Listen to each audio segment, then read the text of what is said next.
सच्चिदानन्दरूपाय विश्वोत्पत्त्यादिहेतवे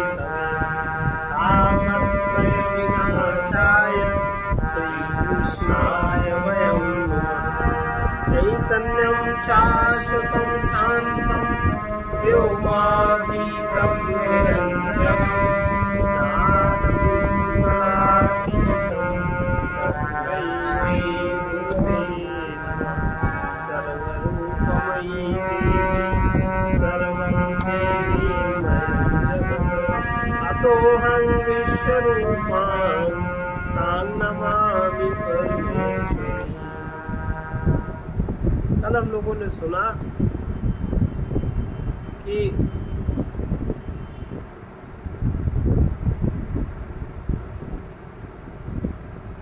जब आत्मा प्रसन्न होता है जिस प्राणी से आत्मा प्रसन्न, देखो सब प्राणी आत्मा ही है, लेकिन फिर भी आत्मा जिससे प्रसन्न होता है, जैसे बुद्धि जिससे प्रसन्न होती है, तो आत्मा जिससे प्रसन्न होता है वो उसी के अभिमुख हो जाता है, उसी की बुद्धि में वो आत्मा प्रकट हो जाता है, उसको आत्मज्ञान हो जाता है। अगर आत्मा प्रसन्न नहीं होता तो कभी आत्मा अभिमुख नहीं होता। और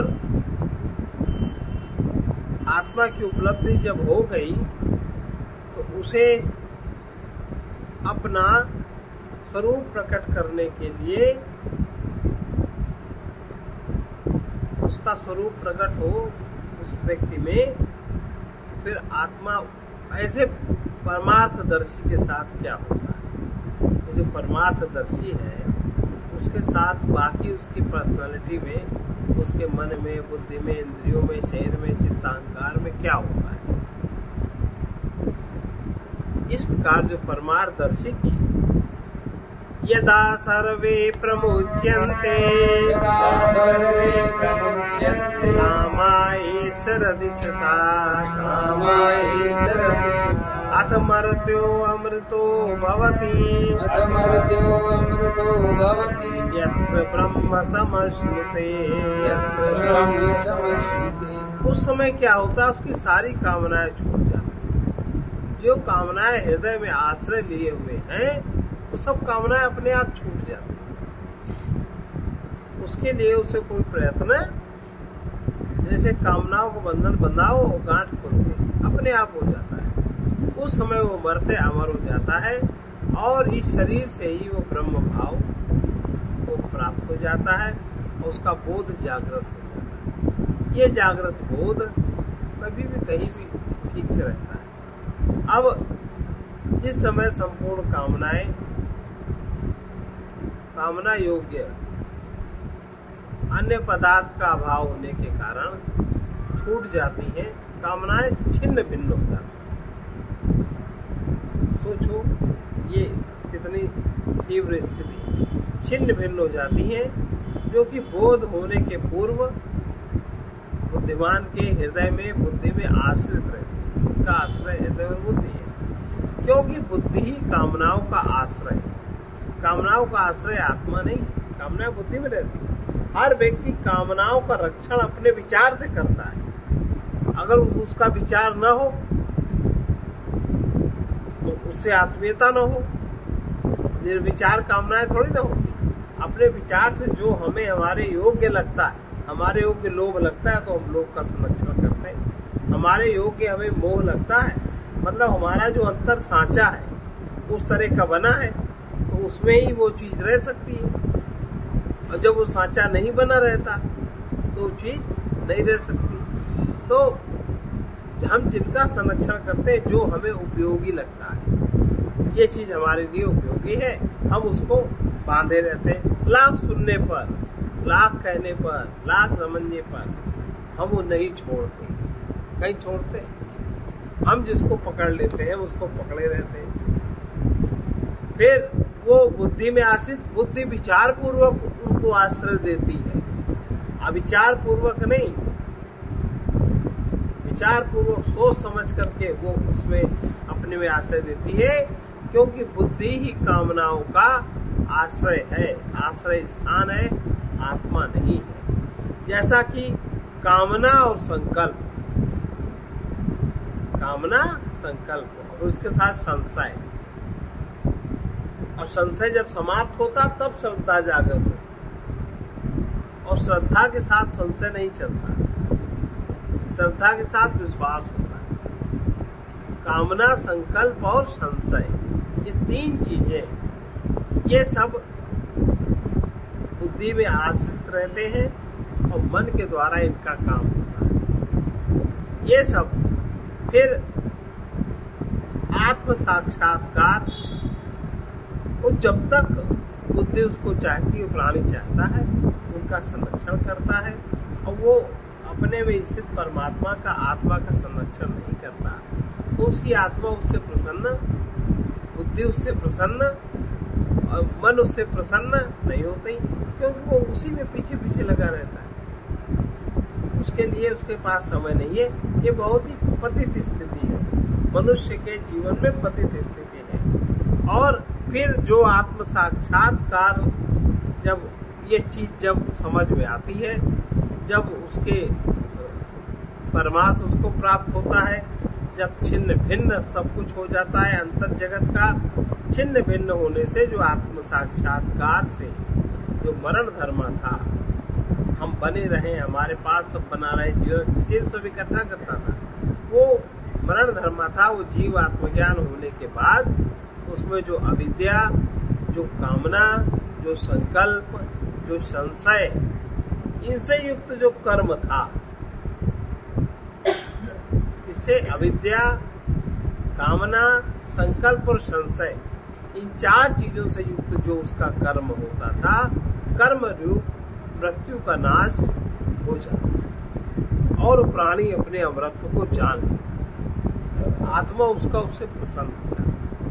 परलोक में गमन करने वाले मृत्यु का विनाश हो जाने से वहां जाना संभव न होने के कारण वो फिर परलोक में गमन नहीं करता, दूसरे लोक में नहीं जाता, कहीं नहीं जाता। यहीं पर दीप निर्माण के समान उसके संपूर्ण बंधन नष्ट हो जाते हैं और यहीं पर वो ब्रह्म निर्वाण को प्राप्त हो जाता है। शरीर रहते रहते वो ब्रह्म निर्वाण में रहता है, मतलब मर जाता है ऐसा नहीं, उसका ब्रह्म निर्वाण में वो रहता है। इस तरह वो ब्रह्म भाव की जागृति उसमें हो जाती है, अर्थात वो स्वयं ब्रह्म हो जाता है और उसका जीवन दूसरा हो जाता है। परंतु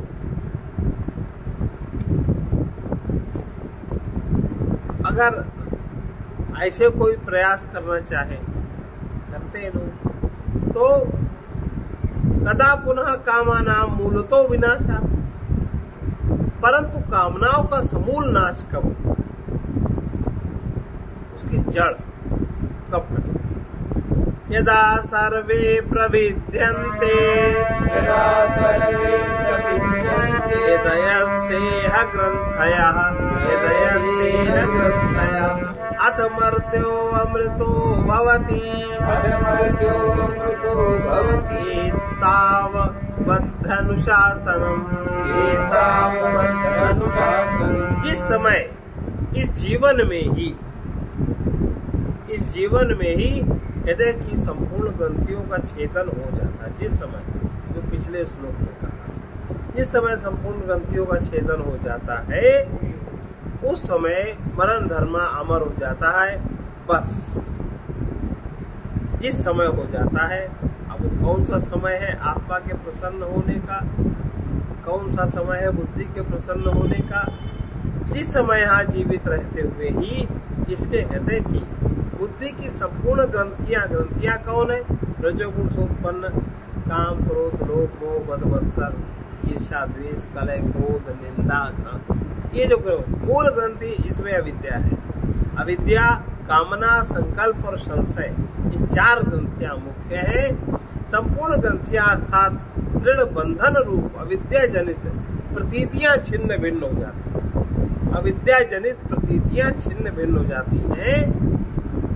और सबसे पहले अविद्या अर्थात भेद को प्राप्त होती है, उनमें भेद हो जाता है आपस में। काम का क्रोध से भेद हो गया, क्रोध का लोभ से भेद हो गया आपस में, लोभ का दया से भेद, ये सब जिसमें भेद उत्पन्न हो जाता है, उस समय भेद को प्राप्त हो जाती है, अर्थात तो नष्ट हो जाती है।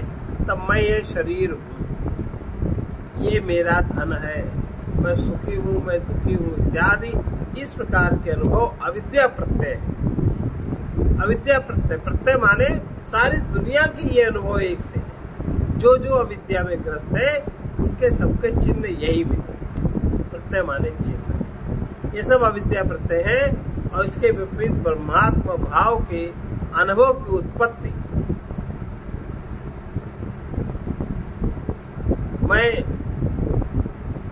जो हूँ, शुरुआत होती है कि मैं हूँ, उसके बाद मैं भी छूट जाता है, मैं नहीं रहता, केवल अपने होने का बोध रहता है। और ऐसे बोध द्वारा अविद्या रूप ग्रंथियों के नष्ट हो जाने पर उसके निमित्त से, अविद्या के निमित्त जो कामनाएं उत्पन्न होती समूल नष्ट हो जाती हैं, तब वो मर्त्य मरण धर्मा जीव अमर हो जाता है। बस इतना ही संपूर्ण वेदांत का अनुशासन है, आदेश है। इससे अधिक और कोई आदेश, जीव को यही आदेश पालन करना चाहिए, इससे अधिक और कुछ नहीं है, ऐसी आशंका नहीं करनी चाहिए। यहाँ सर्व वेदांता नाम, सारे वेदांत का यही वाक्य शेष है, जिसमें संपूर्ण विशेषणों का अभाव है। वो सर्वव्यापक ब्रह्म को ही अपने आत्मस्वरूप से जान लेने के कारण उसकी अविद्या और समस्त ग्रंथियां जिसकी टूट गई हैं, और जो जीवित अवस्था में ही ब्रह्म भाव को प्राप्त हो गया है, उस विद्वान का कहीं गमन नहीं होता, ऐसा पहले कहा गया है। क्योंकि 14वें मंत्र में इस शरीर में ही ब्रह्म भाव को प्राप्त हो जाता है, ऐसे कहा गया। उसके प्राण उत्क्रमण नहीं करते, तो जब कोई चाह नहीं तो प्राण उत्क्रमण कहाँ करेंगे? प्राण तो उत्क्रमण करते हैं।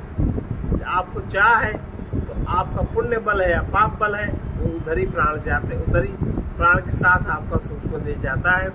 लेकिन जब उसके प्राण उत्क्रमण नहीं करते, वो ब्रह्म रूप हुआ ब्रह्म में लीन रहता है, इस प्रकार। किंतु जो मंद ब्रह्मज्ञानी और अन्य विद्या की जो उपासना करते हैं, परिशीलन करने वाले हैं, वो ब्रह्मलोक के प्राप्ति के अधिकारी हैं अथवा उससे विपरीत लोक के प्राप्ति के अधिकारी हैं, संसार को प्राप्त होने वाले हैं, उन्हीं की गति विशेष का वर्णन होता है। इसलिए ब्रह्म विद्या के उत्कृष्ट फल की स्तुति करनी चाहिए। इसके सिवा नचिकेता के पूछने पर यमराज ने पहले अप्र विद्या का भी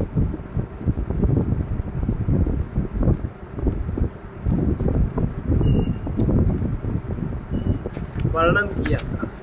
अप्र विद्या, उस अग्नि विद्या के फल की प्राप्ति का प्रकार भी बतलाया गया है ही। इसी अभिप्राय से इस मंत्र का आरंभ किया जाता है। वहाँ कहना यह है कि शतम चैका चहृदयस्य नाट्य, शतम चैका चहृदयस्य नाट्य, तासां मूर्धान् मणिभिः सुतैका, तासां मूर्धानं विनिः तयोर्धुमायन्नमृतत्वमेति, तयोर्धुमायन्नमृतत्वमेति विश्वंगन्या उत्क्रमणे भवन्ति, विश्वंगन्या उत्क्रमणे। इस हृदय की 101 नाड़ियां हैं। यमराज कह रहे हैं अग्नि विद्या उन्होंने बताई। वो अग्नि विद्या किस प्रकार व्याप्त होती है हृदय में, जो उसका परिशीलन करते हैं। इस हृदय की 101 नाड़ियां हैं।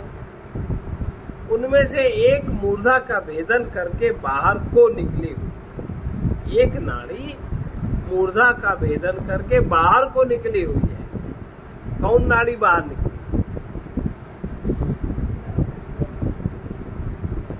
एक नाड़ी मूर्धा का भेदन करके बाहर को निकली हुई है।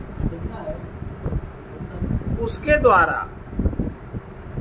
द्वारा ऊर्ध्व ऊपर की ओर गमन करने वाला पुरुष अमरत्व को प्राप्त,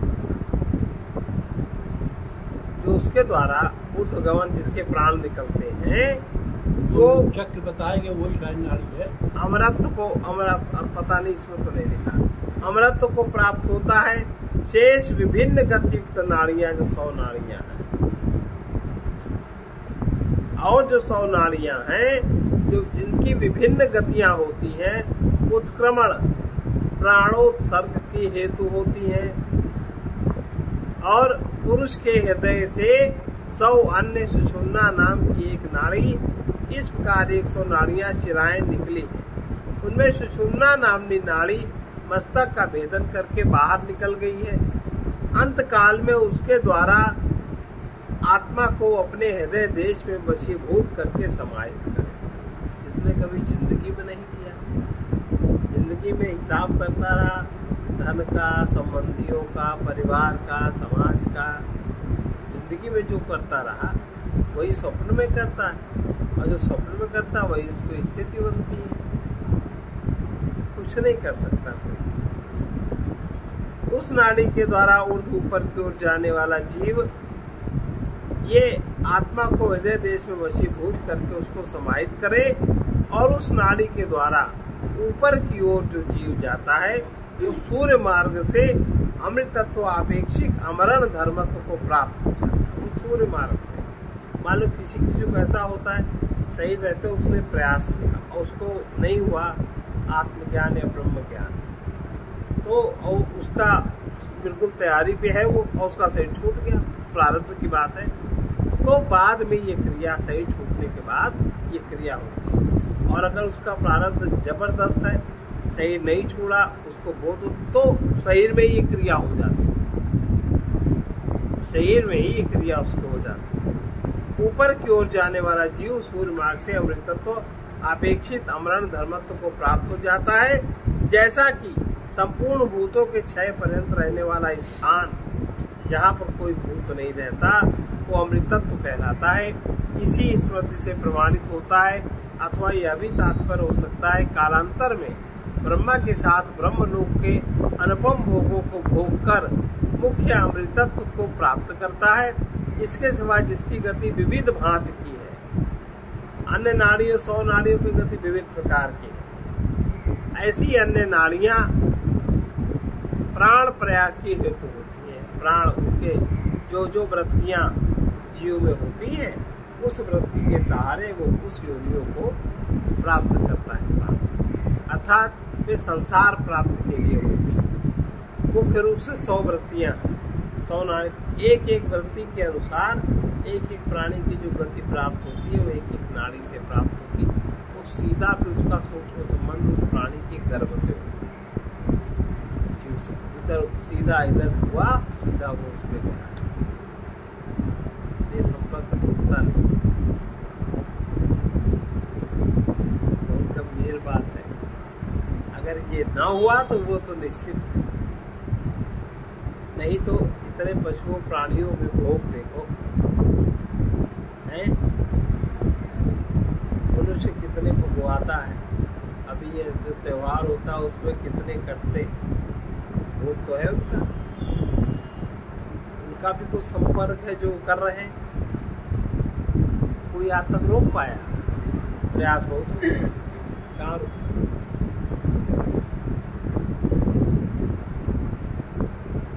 अब संपूर्ण वर्णियों के अर्थ का उपसंहार कर रहे हैं, एक सार बात बता रहे हैं आखिरी श्लोक में। अंगुष्ठ मात्रा पुरुषोत्तरात्मा, अंगुष्ठ मात्रा पुरुषोत्तरात्मा, सदा जनानां हृदये सन्निविष्टः, सदा जनानां हृदये सन्निविष्टः। तं स्वाच्छरीरात् प्रवहेन्, तं स्वाच्छरीरात् प्रवहेन्, मुञ्जादिवेशी कामधर्येण, मुञ्जादिवेशी कामधर्येण। तं विद्याच्छुक्र अमृतं तं, तं विद्याच्छुक्र अमृतं तं, विद्याच्छुक्र अमृतमिति, विद्याच्छुक्र अमृतमिति। अंगुष्ठ मात्र पुरुष, जो पुरुष अंगुष्ठ मात्र स्थान में रहता है वो अंतरात्मा है। जो अंतरात्मा है सर्वदा जीवों के हृदय देश में स्थित है। अब आसानी बता रहे हैं कि क्यों नहीं सब लोग कर सकते।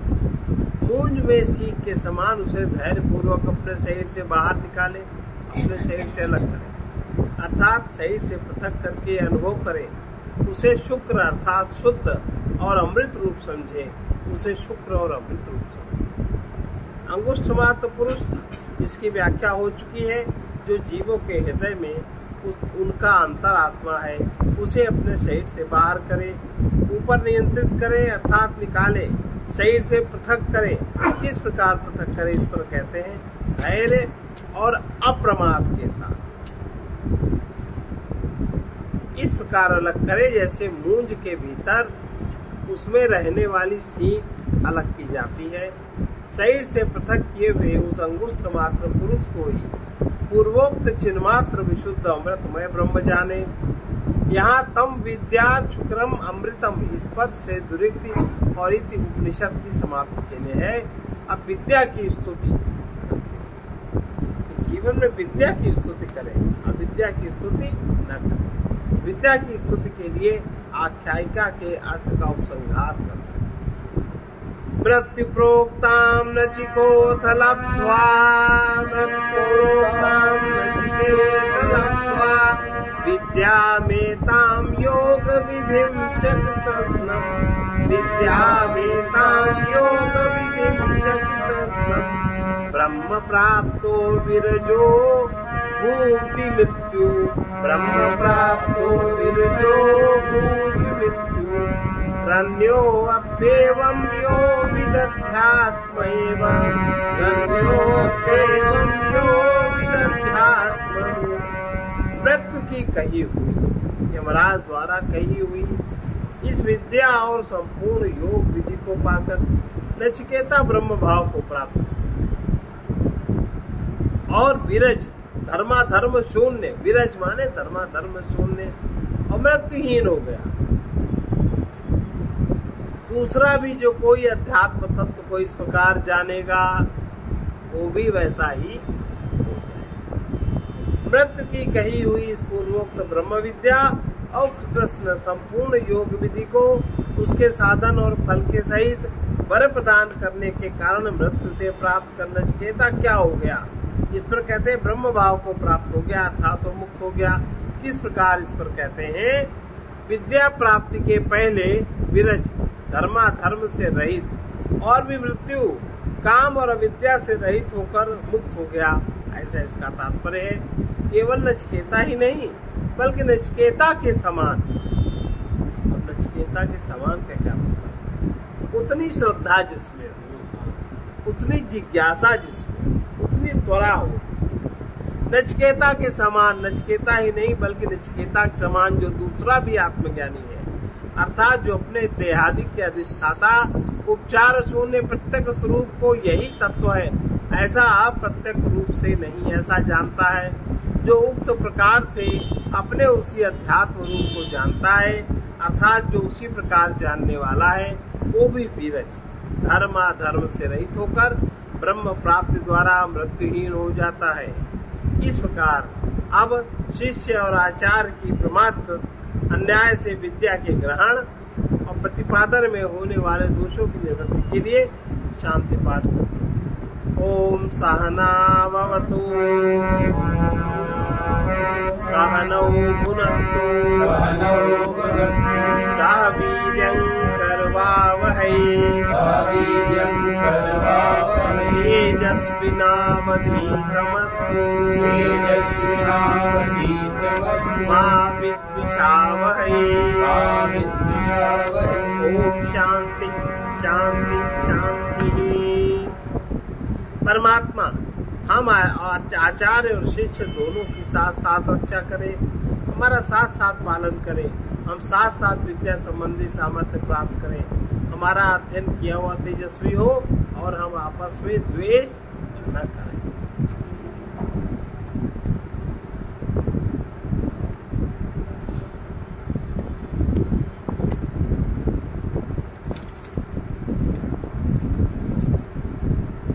विद्या के स्वरूप का प्रकाशन कर,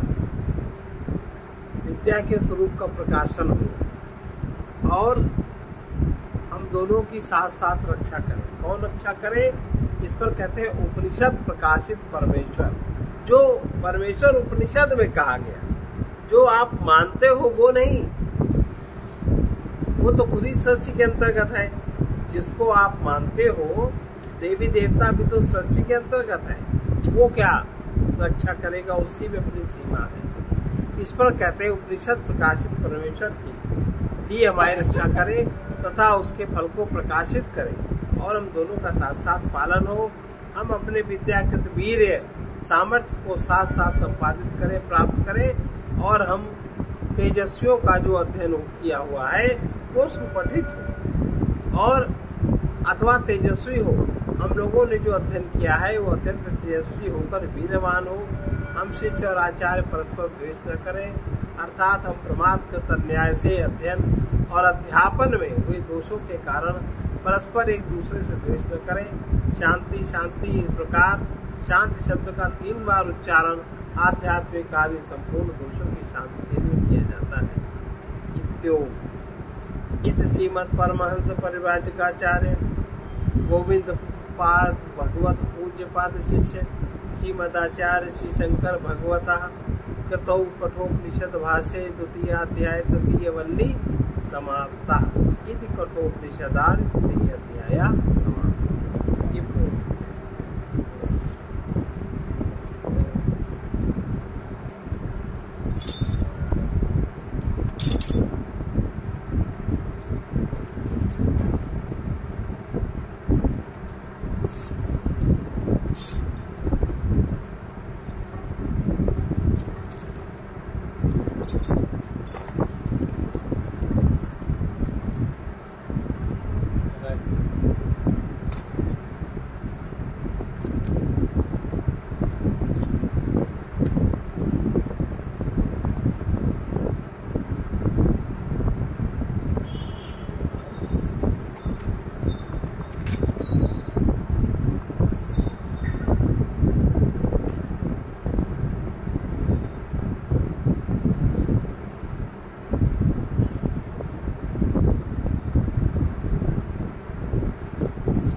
करुणामय हे जीवन धन, हे करुणामय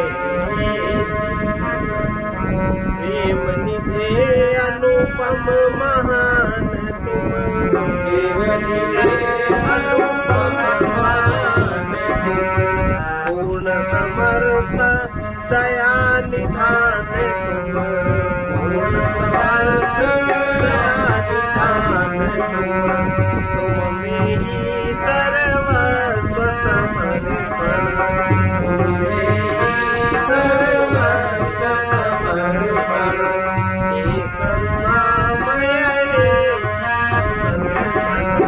हे करुणामय तुम जैसे हो कहे न जाते, तुम जैसे हो कहे न जाते, इसी तरह से कहे न जाते, इसी तरह से कहे न जाते, हो जाए तुम में तन्मय मन, हो जाए तुम में तन्मय मन, हे करुणामय हे करुणामय जीवन धन, तुम में ही सर्वस्व समर्पण, तुम में ही सर्वस्व समर्पण, कहीं तुम्हारा ध्यान न भूलो, कहीं तुम्हारा ध्यान न भूलो, तुम अनंत ये ज्ञान न भूलो, तुम अनंत ये ज्ञान न भूलो, तुम समविधि सुंदर आनंद घन, तुम समविधि सुंदर आनंद घन, हे करुणामय करुणामय हे जीवन धन हो जाए तुम में तन्मय मन, हो जाए तुम में तन्मय मन तुम अपने प्रियतम अपने हो, तुम अपने प्रियतम अपने हो जागृति सुषुप्ति सपने हो जागृति सुषुप्ति सपने हम हैं पथिक तुम्हारे जन, हम हैं पथिक तुम्हारे जन तुम सब विधि सुंदर आनंद घन, तुम सब विधि सुंदर आनंद घन तुम अपने प्रियतम अपने में, अपने प्रियतम अपने में हो जागृति सुषुप्ति सपने में, हो जागृति सुषुप्ति सपने में हम हैं पथिक तुम्हारे जन, हम हैं पथिक तुम्हारे ही जन तुम्हें ही सर्वस्व समर्पण, तुम्हें ही सर्वस्व समर्पण हो जाए तुम्हें तन्मय मन, हो जाए तुम में तन्मय मन वो सब विधि सुंदर आनंद घन, हो सब विधि सुंदर आनंद घन हे करुणामय हे जीवन धन। हे करुणामय हे जीवन परम प्रभु से निकट हमारी सत्ता के रूप में विद्यमान है। परम प्रभु निकट से निकट हमारी सत्ता के रूप में विद्यमान है।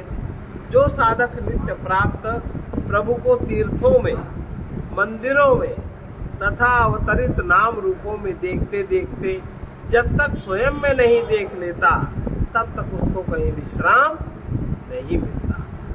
जो स्वयं में पा लेता है वही उसे सभी में पा लेता है। जिसमें अनंत ऐश्वर्य, अनंत माधुर्य, अनुपम सौंदर्य एक साथ मिलते हैं, वही भक्तों के भगवान है। भक्त वही है जो भगवान से निरंतर अभिन्न है। सर्वे भवन्तु सुखिनः, सर्वे भद्राणि पश्यन्तु, कृष्णाय वासुदेवाय हरे परमात्मने प्रणतक्लेशनाशाय गोविन्दाय नमो नमः। उग्रवीर महाविष्णु उग्रवीर महाविष्णु ज्वलन्तं सर्वतोमुखम्, ज्वलन्तं सर्वतोमुखम् नृसिंहं भीषणं भद्रं, नृसिंहं भीषणं भद्रं मृत्युं नमाम्यहम्। मृत्युं नमाम्यहम्। असतो मा सद्गमय, तमसो मा ज्योतिर्गमय, मृत्युर्मामृतं गमय। ॐ पूर्णमदः पूर्णमिदं पूर्णात् पूर्णमुदच्यते पूर्णस्य पूर्णमादाय पूर्णमेवावशिष्यते। ॐ शान्ति शान्ति।